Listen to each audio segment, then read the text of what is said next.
So yung what's up mga kadol, so bigyan natin ng reaction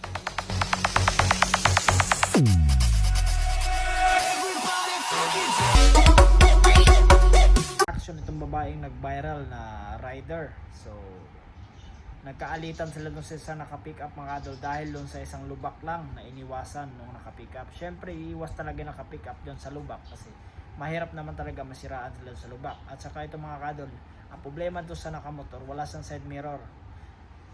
So yun, basahin nyo maigi mga kadol yung mga nakalagay dyan sa pictures. At isa din to sa mga tinira ni Rendon Labrador. Ayan, sayang na yung ganda. So wala tayong magagawa mga kadol kasi nangyayari na. So may ganun talagang problema paminsan.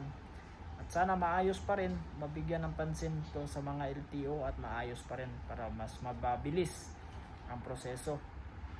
So sayang naman oh, tatanggalan to ng lisensya kung sakaling mabigyan to ng action sa LTO mga kadol.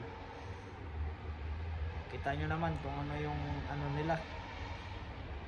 So yun, viral na viral tong mga kaidol sa mga malalaking content creator ngayon. Pinag-usapan to sa social media, sa lahat ng mga followers, subscribers sa Facebook, subscribers sa YouTube. Magandang hapon at i-comment nyo down below mga kadol kung anong masasabi nyo dyan sa nagba-viral na yung babaeng na yan. So yun lang, maraming salamat.